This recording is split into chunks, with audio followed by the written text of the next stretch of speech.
Hello and welcome to India Today's SoSouth. I'm Sarah Fazil and you're watching South Focus. In this bulletin, we will discuss visits by Prime Minister Narendra Modi and Rahul Gandhi to Kerala in the run-up to the voting day on April 26th. KS Eshwarappa filing his nomination as an independent candidate and Shashi Tharoor responding to Rajiv Chandrasekhar's legal notice. Let's bring you up to date with the big stories developing this hour. Our first focus story is the latest update on the Rameshwaram Cafe blast case. I'm getting in touch with my colleague, Sagai Raj, who brings us more details on this. Sagai, can you give us the latest on how Abdul, Matheen, Taha and Mussavir, Hussain, Shazib were tracked down to a hideout near Kolkata? After the bomb blast in Rameshwaram Cafe on March 1st, NIA was trying to identify the accused involved in this particular case, especially when they found out the hat. There was a DNA test which was being done, and that's when they have traced out that there was connection with Tirthali and this particular case.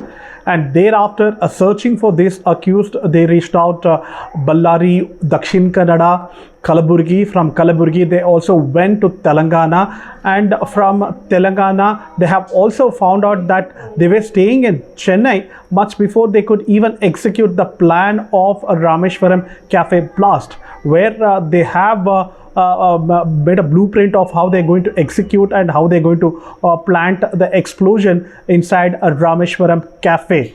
And after Nelluru, the police did not get any kind of whereabouts or any kind of lead in this particular case. And that's when they also announced a bounty saying that whoever shares any kind of details of them, then the NIA will reward around 10 lakh rupees to them. And they also said whoever is sharing the details, their identity will not be revealed and the privacy will be maintained.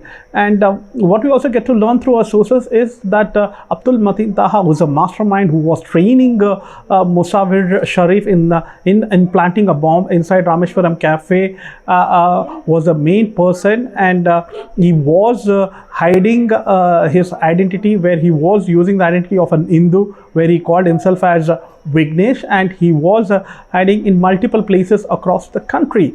And this early morning, say around 4 o'clock, 5 o'clock, the NIA had the details and exact whereabouts of these two accused, which has been shared by IB, and they immediately detained. And they are interrogating further that if there are any kind of details emerging when it comes to this particular case, whether these guys have any kind of network and any kind of connection with the other accused who are arrested in the past. Right. Like you mentioned, Sagai, NIA had a lead that Abdul, Matheen, Taha was from Malnad region, where that's when they continued the blast and the subsequent evasion from the law. There is also a suspected ISIS link, is what we have been told and we hear about. What do we have on this aspect? Had a lead that Abdul, Matheen, Taha was from Malnad region, where that's when they continued the investigation in Shivamogga, Chikmagalur and Ballari. And probably Ballari is not part of Malnad region, but what they also suspect that there was a Ballari module might have involved in that.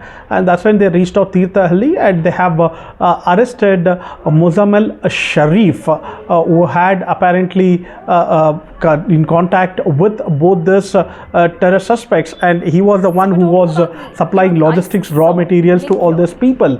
And Abdul, Matheen, Taha was a handler of Mussavir Shareef, who has planted the bomb inside a Rameshwaram Cafe, and he is the one who has trained Mussavir Shareef what he need to do. And he has also done a recce. He was the one who was hiding his identity, and he was using a Hindu name called Vignesh, and he was the person who was wearing the hat. And through his DNA, NIA has established the network of him, and they had also questioned one accused who has already been arrested in connection with the Mangalore cooker blast, Maaz Muneer, along with Shareef. He was inside Parappanagrahara prison, and the police had taken him to custody. They had questioned him, and subsequently they also framed the charges of Rameshwaram Cafe blast against him, and he has shared few leads. And that's when they realized that the involvement of Abdul, Matheen, Taha, Muzammil Shareef, Muzammil, as well as Mussavir Shareef Shareef in this particular case, and the police are investigating further. And it is quite clear that Abdul Mateen Taha was a mastermind. He was the one who was giving training to Mussavir Shareef. He is the one who has done a recce in Rameshwaram Cafe blast, and he is the one who also helped to connect the dots and connect the network between the sleeper cells and the terror suspects. So is it true that the duo had formed a terror module, referred to as the Tirthalli module, and had been on the run since 2020? What is this Tirthalli module all about? Absolutely. Tirthalli ISS module is one of the scariest module where this particular module was experimented in one of the river banks of river in Tirthalli, where they have made the explosive using all kind of raw materials. And if you notice the Sharik, that is Mangalore cooker blast, as well as Rameshwaram Cafe blast, seem to be a similar kind of module, that is ISS Tirthalli module, because they have used same kind of explosive, they have used same kind of raw materials, they have used detonator, and even the modus of operandi seem to be similar. The only difference between a Mangalore and a Rameshwaram Cafe blast is Mangalore blast had a cooker which was being used in that particular blast, and in here a bag was being used. And in Rameshwaram Cafe blast, the timer did not work and it has exploded inside the car much before you could even reach the spot. But here it was properly executed, planned, and placed bomb in Rameshwaram Cafe. So it is ISS Tirthalli model, and the accused who have been arrested are from Tirthalli, especially Abdul Mateen Taha is a son of ex-serviceman Mansoor Khan. He was in Indian Army. He worked in many places, including Kargil. So he is a ex-serviceman. The NIA is interrogating further what kind of connection that Abdul Mateen Taha as well as Sharik have when it comes to these kind of explosion in the state of Karnataka. Right. Thank you so much. That was my colleague Sagai Raj giving us the latest in the Rameshwaram Cafe blast, explaining the entire modus operandi of how the Rameshwaram Cafe blast is very similar to what happened in Mangalore, and the suspects who've been nabbed in this case were indeed a part of the Tirthalli module, and whatever took place in Mangalore was exactly replicated, more so, almost the same in Bangalore. Next focus story comes in from Tamil Nadu. With just a few days left for voting in Lok Sabha elections in Tamil Nadu, former Congress President Rahul Gandhi will share the stage with Chief Minister M.K. Stalin in Coimbatore today. Now, according to Congress, Rahul Gandhi is scheduled to arrive in Tirunelveli at 3:50 p.m. this afternoon. The Congress leader will subsequently proceed to the Bell Maidan to address the public, which will start at 4 p.m. Now, after that, a public meeting has been scheduled in Coimbatore at 7 p.m. today.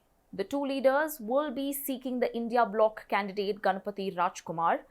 Tamil Nadu BJP President Annamalai is the NDA candidate from the constituency. Now, PM Modi has visited Tamil Nadu several times in the run-up to the elections to improve the prospects of NDA candidates in the southern state. Next up, our focus moves to Kerala, where Rahul Gandhi and Prime Minister Modi will be in the state on the same day, which is April 15th, as a part of their election campaigning. Prime Minister Narendra Modi will arrive in Thiruvananthapuram, while Rahul Gandhi will be busy campaigning in Wayanad. PM Modi and several national leaders will be in Thiruvananthapuram to address a public meeting at the Christian College grounds in Katakada. NDA candidates from Thiruvananthapuram and Attingal V. Muralidharan and Rajiv Chandrasekhar respectively.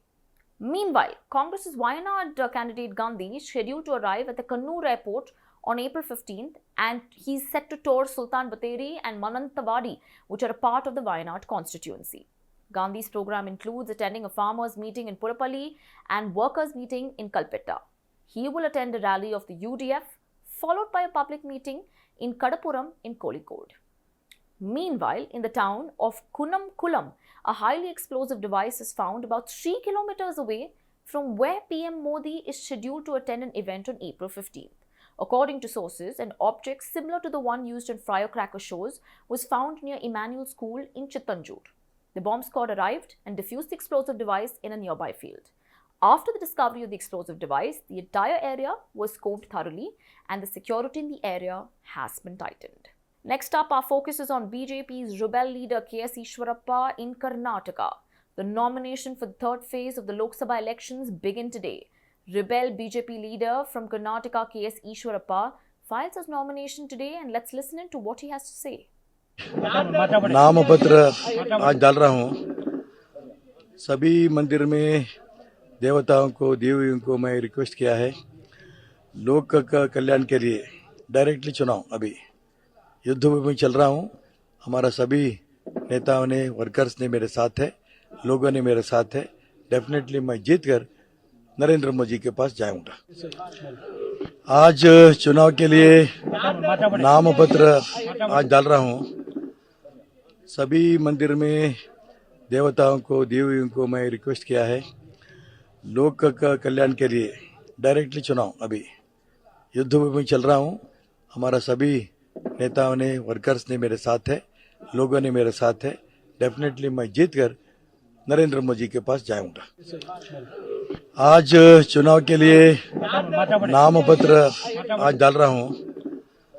सभी मंदिर में देवताओं को देवियों को मैं request किया है, लोक का कल्याण के लिए डायरेक्टली चुनाव। अभी युद्ध में चल रहा हूँ, हमारा सभी नेताओं ने, वर्कर्स ने मेरे साथ है, लोगों ने मेरे साथ है। डेफिनेटली मैं जीत कर नरेंद्र मोदी के पास जाऊंगा।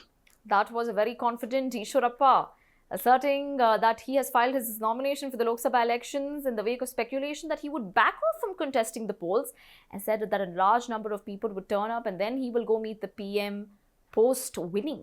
Eshwarappa rebelled against the party after the BJP denied his son K. Kantesh a ticket from Haveri Lok Sabha seat. He held former Chief Minister and BJP strongman B.S. Yediyurappa and his two sons B.Y. Raghavendra and B.Y. Vijendra responsible for his son not getting a ticket.